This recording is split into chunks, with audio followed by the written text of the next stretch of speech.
The arena roared. A tidal wave of sound crashing over Jake Callahan as he stood under the blinding lights. Sweat dripping from his brow. The championship belt heavy in his hands. He'd just won the biggest match of his career. But the words he spoke next would cost him everything. "I'm gay," he said into the microphone. Voice steady but heart pounding.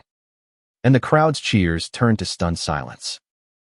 That moment, broadcast live to millions, was supposed to be Jake's liberation. For years, he'd lived a lie, hiding who he was behind the persona of the Iron Bull, the toughest pro wrestler in the American Wrestling Federation. At 32, he was at the peak of his career. A 6'4" powerhouse with a chiseled jaw and a fan base that worshipped him.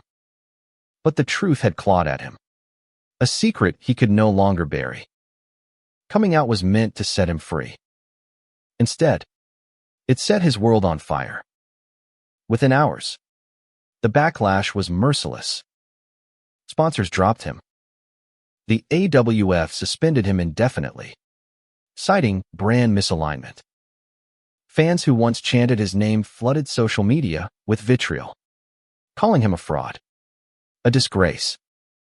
His phone buzzed with texts from so-called friends. Some sympathetic, others cruelly blunt. "You should have kept your mouth shut, Jake." By morning, his apartment in Chicago was vandalized. The word "faggot" spray-painted across his door. Jake stood in the wreckage of his life, wondering if honesty had been the worst mistake he'd ever made. He retreated to his hometown, a small, working-class suburb outside Pittsburgh, where the air smelled of steel and regret. His old gym, Rusty's, became his sanctuary, a crumbling relic of his youth, with peeling paint and a ring that sagged in the middle. Jake had trained there as a teenager, dreaming of glory. Now, at 33, he was back, broke and broken, coaching kids to scrape by. The locals whispered about him. Their hero turned pariah. Used to be somebody, they'd say, shaking their heads. Jake kept his head down, throwing himself into training the next generation. But the ache in his chest never left. He'd lost his career, his fans, his identity. What was left? Then came Eli, 12 years old, scrawny, with a mop of dark curls and eyes that held too much for a kid his age. He showed up at Rusty's one rainy afternoon, clutching a notebook covered in wrestling sketches. "I want to learn," he said, voice small but determined. Jake sized him up too small for the ring, too fragile for the roughhousing, but something in Eli's gaze stopped him from saying no. The kid had a fire, a quiet defiance Jake recognized. He'd seen it in himself. Years ago, before the world beat it out of him. Eli wasn't like the other kids. He didn't talk much, but he listened, absorbing Jake's every word. He'd stay late, practicing holds until his arms shook, scribbling notes in his book like it was a sacred text. Jake noticed the bruises on Eli's arms, faint but unmistakable, and the way he flinched when someone raised their voice. He didn't ask questions, didn't want to scare the kid off, but he kept an eye on him. Eli was a puzzle, one Jake felt compelled to solve. One evening, after the other kids had left, Eli lingered by the ring, his notebook open to a drawing of Jake in his Iron Bull days. Mid-suplex, a crowd roaring behind him. "You were the best," Eli said, barely above a whisper. "Why'd you quit?" Jake's throat tightened. He hadn't heard admiration in so long it felt foreign. "Didn't quit," he said gruffly. "They didn't want me anymore." Eli looked up, eyes searching. "Because of what you said on TV." Jake nodded, bracing for judgment. But Eli just closed his notebook and said, "That's stupid. You're still you." Those words hit Jake like a punch he didn't see coming. For the first time in months, he felt seen not as the disgraced wrestler, but as Jake, the man who dared to be honest. Eli didn't care about the scandal, the headlines, or the hate. To him, Jake was a hero, not for his titles, but for his courage. That night, Jake lay awake, replaying Eli's words. Maybe he wasn't done fighting. Maybe there was still something worth salvaging. Over the next few weeks, Jake and Eli formed an unspoken bond. Jake taught him the basic show to lock a hold, how to fall without breaking your neck. Eli soaked it up, his determination outpacing his small frame. But Jake saw the shadows in Eli's eyes grow darker. One day, Eli showed up with a split lip, his notebook clutched tighter than usual. "Fell off my bike," he mumbled. But Jake knew a lie when he saw one. He'd told enough of them himself. After practice, Jake sat Eli down on the bleachers. "You don't have to tell me what's going on," he said, keeping his voice steady. "But I'm here. Kid, you're not alone." Eli's eyes welled up, but he didn't cry. Instead, he opened his notebook and slid it toward Jake. Inside was a letter, written in Eli's careful handwriting, addressed to no one. "I'm scared," it began. "I think I'm different. I don't want to be, but I am." Jake's heart stopped. He knew that fear, that shame. He'd carried it for years. "Eli," Jake said, voice thick, "whatever you're feeling, it's okay. You don't have to hide it. Not here." Eli looked at him, eyes wide with a mix of fear and relief. "You mean it?" he asked. Jake nodded, his own past flashing before him, the nights he'd cried alone, the years he'd worn a mask. "I mean it," he said. "You're enough, just as you are." That moment changed everything. Jake realized Eli wasn't just a kid he was coaching. He was a mirror, reflecting the boy Jake had been, the man he could still become. For the first time since his world collapsed, Jake felt a spark of purpose. He wasn't just teaching Eli to wrestle, he was teaching him to fight for himself, the way Jake wished someone had taught him. As winter settled over Pittsburgh, the gym became a refuge for both Jake and Eli. The world outside was cold and unforgiving, but inside Rusty's, they built something solid, a trust that grew with every practice, every quiet conversation. Jake started to see Eli not just as a student, but as a reason to keep going. The kid's determination was infectious, pulling Jake out of the fog he'd been living in since the fallout. Eli's skills improved, but so did his guardedness. He'd show up with new bruises, always with an excuse: a clumsy fall, a schoolyard scuffle. Jake didn't buy it, but he didn't push. He remembered how it felt to be cornered, how questions could feel like traps. Instead, he focused on giving Eli a safe space, a place where he could be himself without fear. Jake started staying later, letting Eli hang around as long as he wanted, even when the gym was empty. They'd talk about wrestling, about life, about nothing at all. Sometimes, Eli would sketch Jake's old matches from memory, his pencil capturing the roar of the crowd Jake hadn't heard in years. One night, as snow dusted the gym's windows, Eli opened up. They were sitting on the mat, sharing a bag of chips, when Eli said, "My dad, he's not like you."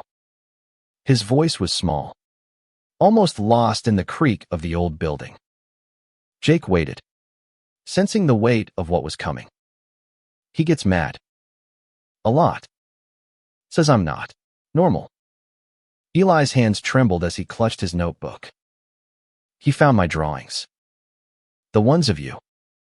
He said they were wrong. That I'm wrong." Jake's chest tightened. anger flaring at the thought of anyone hurting this kid. He wanted to march to Eli's house and confront his father, but he knew that would only make things worse. Instead, he leaned closer, keeping his voice calm but firm. "Eli, listen to me. There's nothing wrong with you. Nothing. Your dad's got his own problems, and he's taking them out on you. That's not your fault." Eli's eyes searched Jake's, desperate for truth. "You really think so?" he asked. Jake nodded. "I know so. I've been where you are. Felt like I was wrong my whole life. But you know what? The only thing wrong is hiding who you are to make someone else comfortable." Eli didn't respond, but he didn't need to. The way he relaxed, just a fraction, told Jake his words had landed. From that night on, Eli started opening up more, sharing bits of his life, his love for art, his dreams of being a wrestler, his fear of never fitting in. Jake listened, offering advice when he could, silence when he couldn't. He started to see himself in Eli's struggles, the way he'd once felt trapped in a body and a life that didn't match who he was inside. Meanwhile, Jake's own life was still a mess. Bills piled up, and the gym was barely breaking even. Rusty, the grizzled owner, hinted at selling the place if things didn't turn around. Jake couldn't bear the thought of losing the one place that felt like home, the one place where Eli felt safe. He started hustling, taking odd jobs, bouncing at a local bar, fixing cars on weekends to keep the gym afloat. But the whispers in town grew louder. People saw him as a failure, a has-been who'd thrown away his shot. At the bar, he'd overhear slurs, see pointed glares. He ignored them, but each one chipped away at him. One afternoon, Eli showed up with a flyer for a local wrestling tournament, a small-time event for amateurs. "You should enter," he said, eyes bright with excitement. Jake laughed it off. "I'm too old for that, kid. Besides, nobody wants to see me out there." But Eli was relentless. "You're still the Iron Bull. You could win. Show him you're not done." Jake wanted to say no, but the hope in Eli's eyes was impossible to refuse. He agreed to train for it, more for Eli than for himself. Training brought Jake back to life. His muscles remembered the rhythm of the ring, the adrenaline of a fight. Eli was there every step, cheering him on, sketching his moves. For the first time in a year, Jake felt like he was more than his mistakes. But the closer the tournament got, the more he worried about Eli. The kid was spending more time at the gym, avoiding home. Jake started to suspect things were worse than Eli let on. One evening, as they locked up, Eli's father appeared. A burly man with a scowl. He grabbed Eli's arm, yanking him toward a beat-up truck.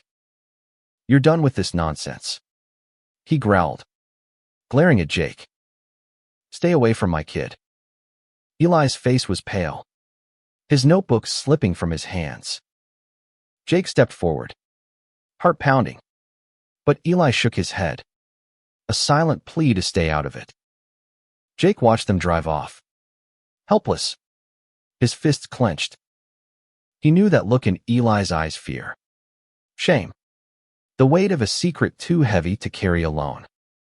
That night, Jake couldn't sleep. He thought of his own father, a man who'd never accepted him, who'd called his coming out a choice and cut him off. He thought of Eli, trapped in a house that felt like a cage. Jake made a decision. He wasn't going to let Eli face this alone. He didn't know how, but he'd find a way to help. For now, he'd focus on the tournament, not just for himself, but for Alito, show him what it meant to fight back, to stand tall, no matter what the world threw at you. The tournament was a week away, and Jake threw himself into training with a ferocity he hadn't felt in years. The ring at Rusty's became his battleground. Each slam and grapple a way to drown out the noise of his past. Eli was there every day, his notebook filled with new sketches, Jake in action. Muscles straining, eyes fierce. The kid's belief in him was a lifeline, pulling Jake back from the edge of despair. But Eli's situation weighed on Jake like a lead weight. Since his father's confrontation, Eli had been quieter, his smiles rarer. He'd show up with fresh bruises, his excuses flimsier. Jake wanted to intervene, but he knew the system. Child services. Cops could be a gamble. He'd seen kids get lost in it, chewed up worse than before. Instead, he focused on being Eli's anchor, giving him a reason to keep coming back to the gym. He taught Eli new moves, not just for wrestling, but for life: how to stand up for himself, how to take a hit and keep going. One afternoon, Eli arrived with a black eye, his lip trembling as he tried to shrug it off. Walked into a door. He mumbled, but his voice cracked. Jake's blood boiled. He knelt in front of Eli, keeping his tone steady. "You don't have to lie to me, kid. I know what's going on, and I'm not going to let you go through this alone." Eli's eyes filled with tears, but he nodded, trusting Jake in a way that broke his heart and stitched it back together all at once.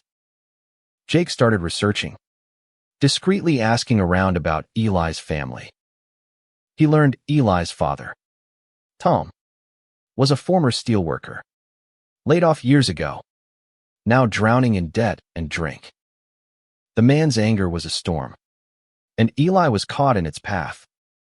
Jake knew he couldn't confront Tom directly, not yet.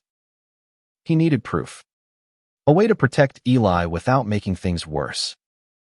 He started documenting the bruises, taking photos when Eli wasn't looking, building a case in case it came to that. Meanwhile, the tournament loomed. It was a small event, nothing like the AWF. But to Jake, it felt like the fight of his life. He wasn't just wrestling for a trophy. He was wrestling for Eli, for himself, for the chance to prove he was more than his failures. The local wrestling scene was buzzing, but not all the talk was kind. Word had spread about Jake's comeback, and with it came the old slurs, the same hate he'd faced after coming out. He ignored it, focusing on his training, but the whispers followed him like shadows. Eli, though, was his light. The kid started opening up more, sharing stories about his mom, who'd left when he was little, and his dreams of being an artist, not just a wrestler. "I want to make something people remember," he said one day, showing Jake a sketch of a wrestling ring bathed in light, with a figure standing tall in the center. "That's you," Eli said, blushing. Jake's throat tightened. He hadn't felt worthy of anyone's admiration in a long time. The night before the tournament, Jake found Eli sitting alone in the gym, staring at his notebook. "What if you lose?" Eli asked, voice small. Jake sat beside him, the mat creaking under their weight. "Then I lose," he said. "But it's not about winning, Eli. It's about showing up. About not letting them take who you are." Eli nodded, but his eyes were distant. "What if I'm not brave enough?" he whispered. Jake put a hand on his shoulder. "You're braver than you know, kid. You're here, aren't you?" The tournament day arrived. A crisp Saturday morning at the community center. The crowd was small but rowdy, a mix of locals and wrestling diehards. Jake felt the old rush of adrenaline as he stepped into the ring, his muscles taut, his mind sharp. Eli was in the front row, clutching his notebook, his face a mix of pride and worry. Jake's first match was against a younger wrestler, cocky and fast. Jake took him down in minutes, the crowd roaring some for him, some against. It didn't matter. He was back. But as the matches wore on, Jake noticed Tom in the crowd, his face dark with anger. Eli shrank in his seat, his notebook clutched to his chest. Jake's focus wavered, his eyes flicking to Eli between moves. He won his second match, then his third. But the real fight was brewing outside the ring. During a break, Tom stormed over to Eli, grabbing his arm. "We're leaving," he snapped. Eli resisted, his voice rising. "I want to stay." The crowd turned, whispers spreading. Jake stepped out of the ring, heart pounding, ready to intervene. Before he could, Eli pulled free, standing tall despite his fear. "I'm not wrong," he said, voice shaking but clear. "I'm not." Tom's face twisted, but the crowd's eyes were on him, and he backed off, muttering curses as he left. Jake rushed to Eli's side, pride swelling in his chest. "You did good, kid," he said, ruffling Eli's hair. Eli smiled, a real smile, for the first time in weeks.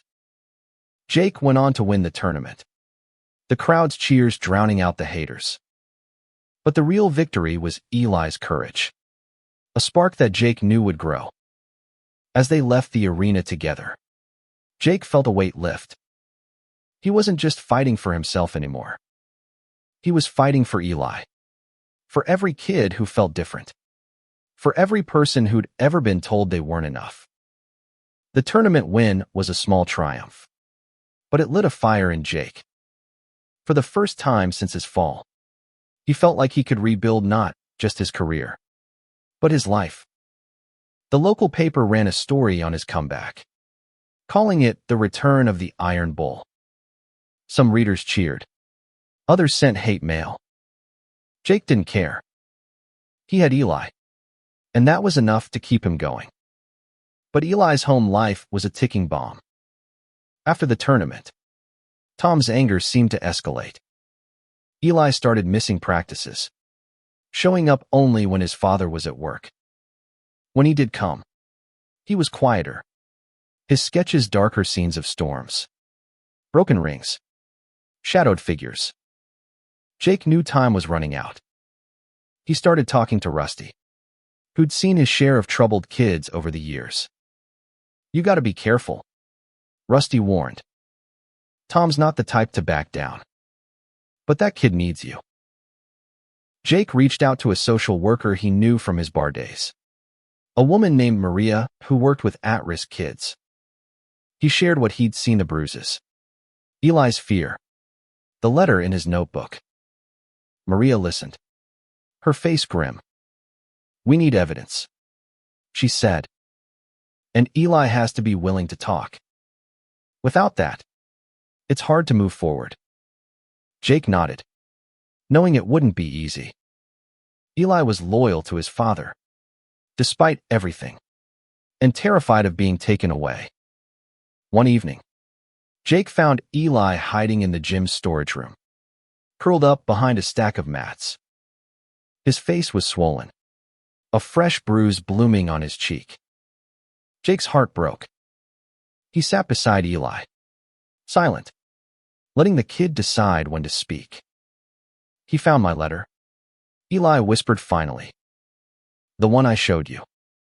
He said I'm sick, that he'll fix me." Jake's fists clenched, but he kept his voice soft. "He's wrong, Eli. You're not sick. You're perfect, just as you are. And I'm not going to let him hurt you anymore." Eli looked at Jake, tears streaming down his face. "What if he's right?" he asked, voice barely audible. Jake took a deep breath, remembering his own doubts, the years he'd spent hating himself. "He's not right," he said firmly. "I used to think I was wrong, too.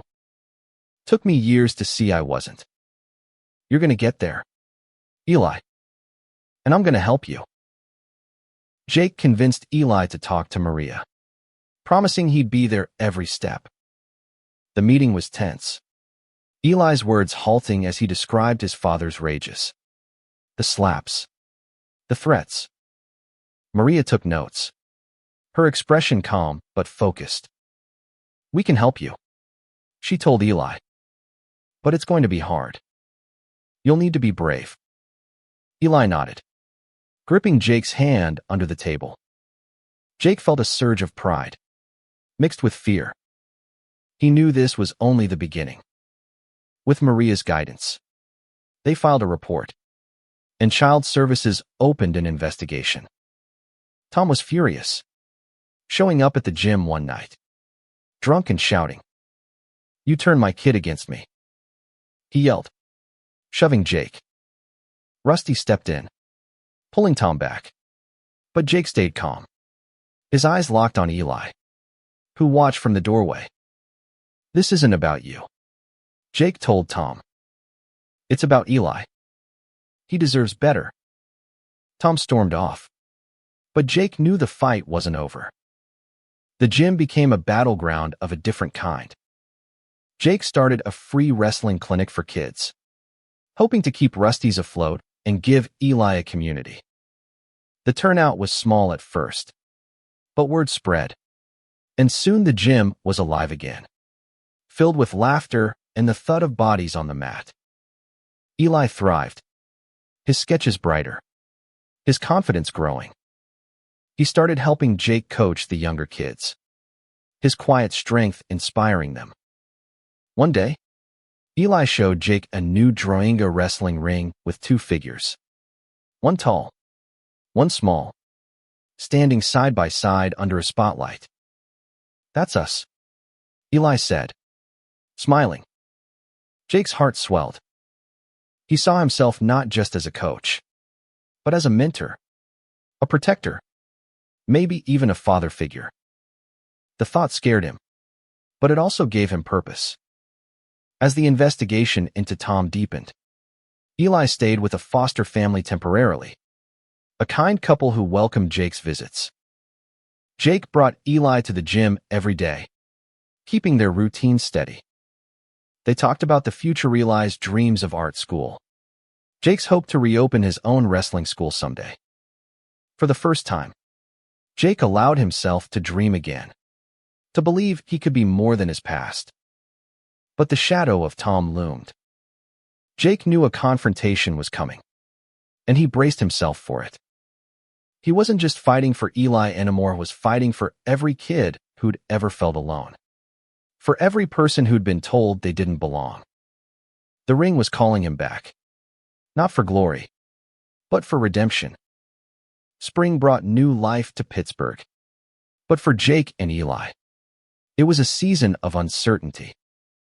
The investigation into Tom was moving slowly, bogged down by bureaucracy and Tom's denials.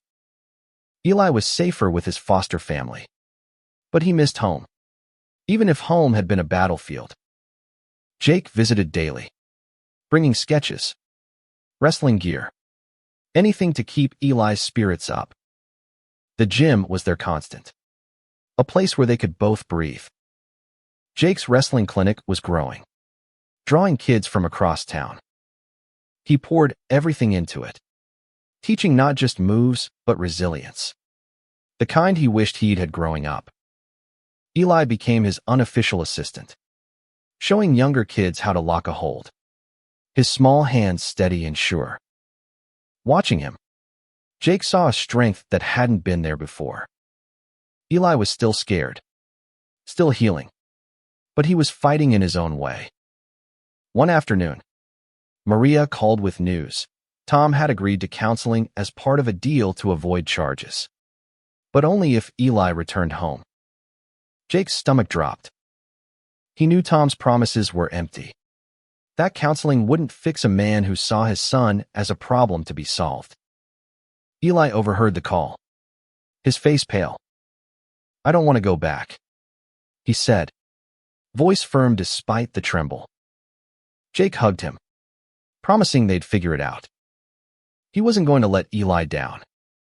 Jake met with Maria and the foster parents.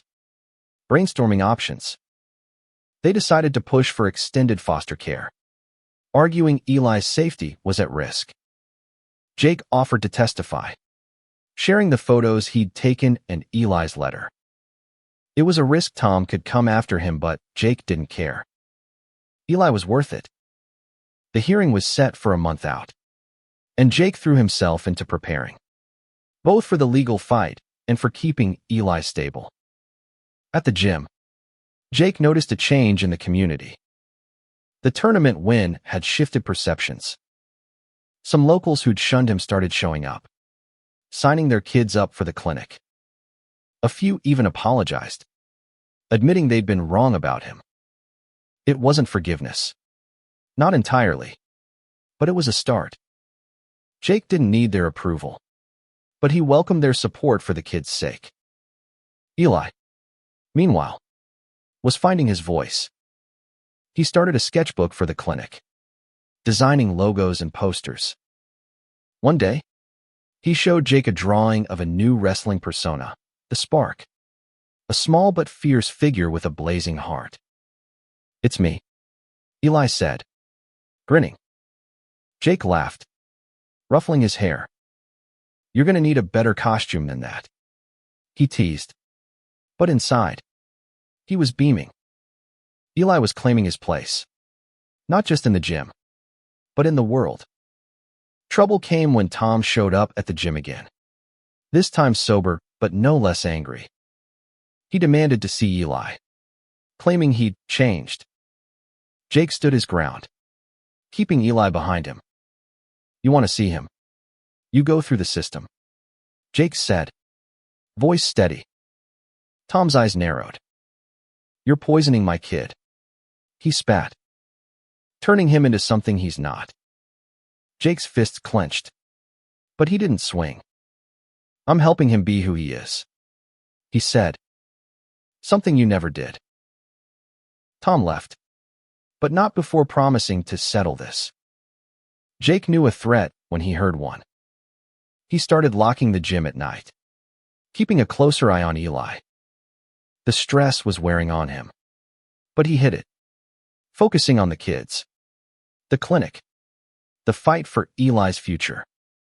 He started training harder, too, eyeing a regional wrestling circuit. If he could make a name again, maybe he could afford a lawyer. Give Eli a real shot at staying safe. One evening, Eli surprised Jake with a gift, a new wrestling singlet, hand-stitched by the foster mom, with Iron Bull embroidered on the back. "For your next match," Eli said, eyes shining. Jake hugged him, fighting back tears. He hadn't realized how much Eli's belief in him mattered, how it was healing the wounds of his past. As the hearing approached, Jake felt the weight of what was at stake. He wasn't just fighting for Eli's safety, but for his own redemption. Every step he took, every kid he coached, every match he trained for was a step toward proving he was more than his mistakes, more than the hate he'd faced. He looked at Eli, sketching in the corner of the gym, and knew he'd do whatever it took to keep that spark alive. The hearing was a storm waiting to break. Jake sat in the courthouse, his palms sweaty, watching Eli fidget beside Maria. The kid looked small in the stiff chair, his notebook clutched like a shield. Jake had testified about the bruises, the letter, the fear in Eli's eyes. Tom sat across the room, his face a mask of resentment, his lawyer arguing he'd changed, that he deserved a second chance. Jake didn't buy it, and neither did Eli, who'd whispered to Jake before the hearing, "I just want to stay with you." The judge was stern but fair, listening to both sides. Maria presented the evidence: Jake's photos, Eli's letter, a teacher's testimony about Eli's anxiety.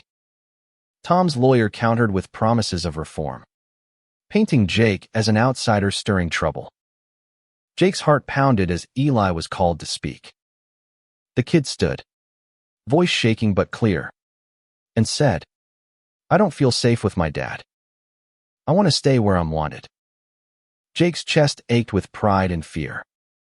He knew Eli's words could change everything or nothing.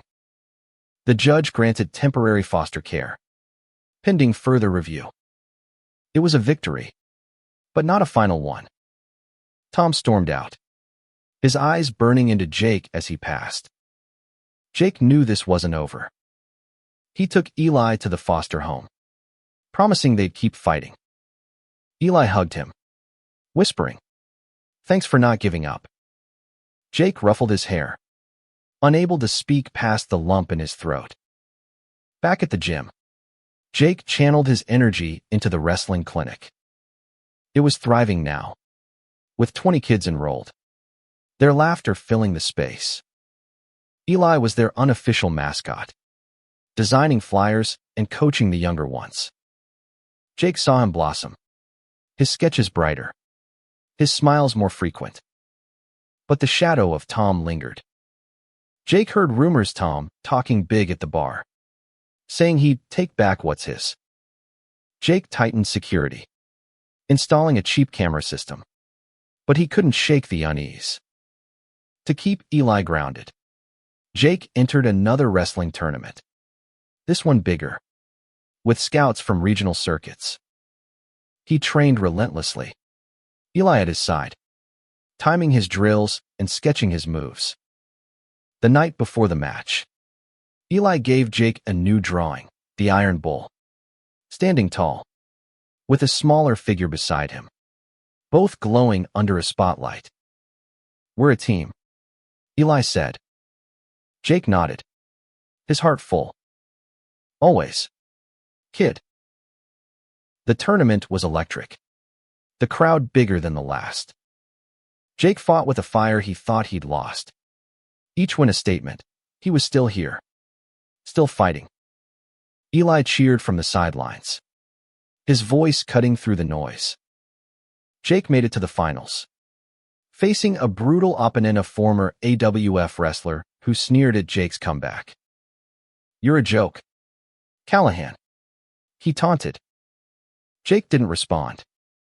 He let his wrestling do the talking, pinning the guy in a grueling match that left the crowd roaring. The win felt like a rebirth.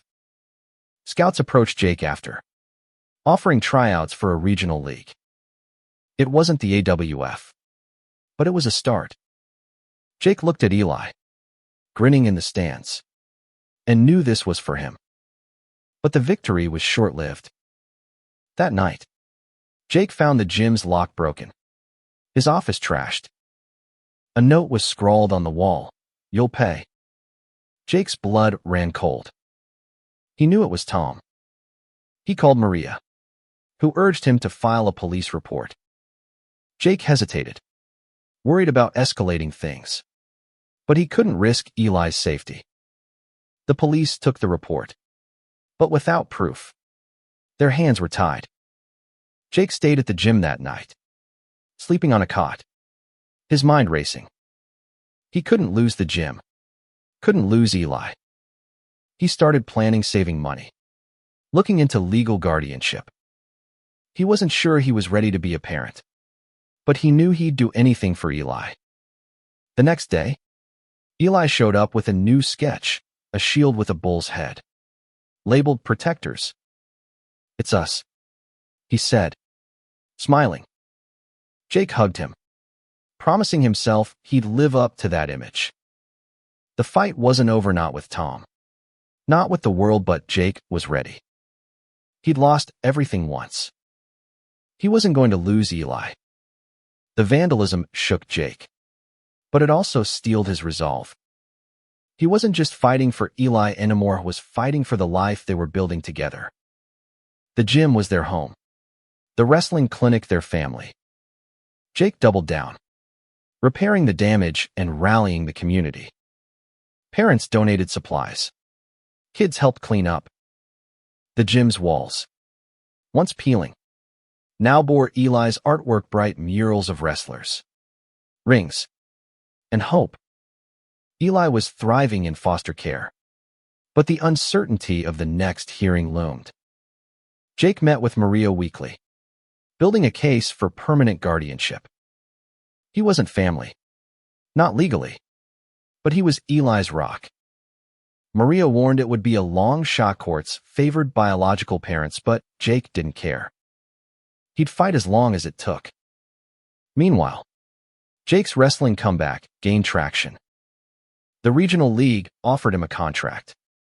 Small but steady. It meant travel, long hours, but also a chance to rebuild his name. Eli was ecstatic, designing a new Iron Bull logo for Jake's gear. "You're going to be a legend again," he said, eyes shining. Jake laughed, but inside, he felt the weight of that hope. He wasn't doing this for fame anymore, he was doing it for Eli, to show him what was possible. Tom's threats didn't stop.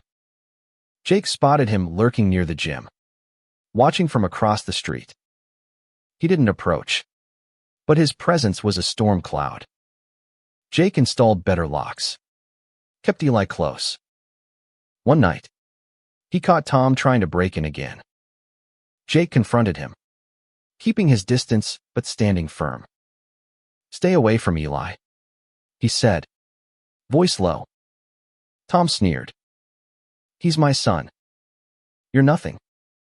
Jake didn't flinch. "I'm the one who's here for him." The confrontation rattled Jake, but it also clarified things. He wasn't just protecting Eli, was fighting for every kid who felt unwanted. Every person told they didn't belong. He started speaking at local events, sharing his story, not just the fall, but the rise. People listened, some with tears, others with nods. The town was changing, slowly, and Jake was part of it. Eli, too, was finding his strength. He started a wrestling blog, posting his sketches and stories about the clinic. It caught attention online, drawing support from unexpected places, former fans, queer advocacy groups, even a few AWF wrestlers who'd stayed silent during Jake's fallout. One sent Jake a message: "You're doing good, man. Keep going." Jake framed it, hanging it in the gym beside Eli's murals. The final hearing approached, and Jake prepared like it was a title match. He gathered letters from parents, teachers, even Rusty, all vouching for his role in Eli's life. Eli wrote a statement, his words raw and powerful. "Jake makes me feel safe. He makes me feel like I'm enough." Jake read it and cried, alone in the gym, knowing he'd never felt so proud. The hearing was brutal. Tom's lawyer painted Jake as a washed-up wrestler with no claim to Eli. But Eli's testimony, steady and sure, cut through the noise. "Jake's my family," he said, looking at Jake. The judge took it all in, her face unreadable. Days later, the ruling came: permanent guardianship to Jake, with supervised visits for Tom if he completed counseling. Jake hugged Eli so tight he thought his heart might burst. They celebrated at the gym, the kids throwing an impromptu party with pizza and music. Eli gave Jake a new sketch, the two of them, standing in a ring, the crowd cheering. "We won," Eli said, grinning. Jake nodded, tears in his eyes. "Yeah, kid. We did." Jake and Eli's new life wasn't perfect, but it was theirs. The gym thrived, a beacon for kids who needed a place to belong. Jake's wrestling career grew, each match a testament to his resilience. He wasn't the Iron Bull of old, was something better, a man who'd faced his truth and come out stronger. Eli flourished, his art gaining notice beyond the gym. A local gallery hosted a show of his sketches, the centerpiece a portrait of Jake, titled The Protector. The opening night was packed, with kids from the clinic, parents, even a few of Jake's old fans. Eli stood beside Jake, beaming, as people praised his work. "You're gonna be big, kid," Jake said, and Eli laughed. "Only if you're there with me." Tom faded into the background, his visits rare and strained. Jake didn't glow. New pain drove Tom's anger, the same pain Jake had once carried. He hoped Tom would find peace, but his focus was Eli, their family, their future. Jake enrolled in night classes, studying youth counseling to better help the kids at the gym. He wanted to be more than a coach, wanted to be a guide, like he'd needed as a kid. One summer evening, Jake took Eli to a regional wrestling event, his biggest since the comeback. The crowd was electric, chanting "Iron Bull" as Jake stepped into the ring. Eli sat in the front row, sketching furiously, his face alight with pride. Jake fought with everything he had, not for the win, but for the kid who'd given him a reason to fight. He didn't win the match, but as he left the ring, the crowd's cheers felt like a victory. Afterward, Jake and Eli sat in the empty arena, sharing a soda. "You were awesome," Eli said. Jake smiled. "Not as awesome as you." Eli grinned, then grew serious. "Thanks for saving me," he said. Jake shook his head. "You saved me, kid. I was lost until you showed up." They walked out into the night, the stars bright above Pittsburgh. Jake thought of his old life, the fame, the lies, the fall, and realized he wouldn't trade it for this. He'd lost everything once, but with Eli by his side, he'd found something better, a purpose, a family, a reason to keep going. The world could judge, could hate, but Jake and Eli had each other, and that was enough. Years later, when Eli was in art school and Jake was running a wrestling academy, they'd look back on that summer as the moment they became unstoppable. The gym, the ring, the sketches, they were more than a place or a dream. They were proof that courage could change everything, that love could rebuild what hate had torn down. Jake had come out, lost it all, and found it again, not in the spotlight, but in the quiet strength of a boy who'd reminded him who he was meant to be.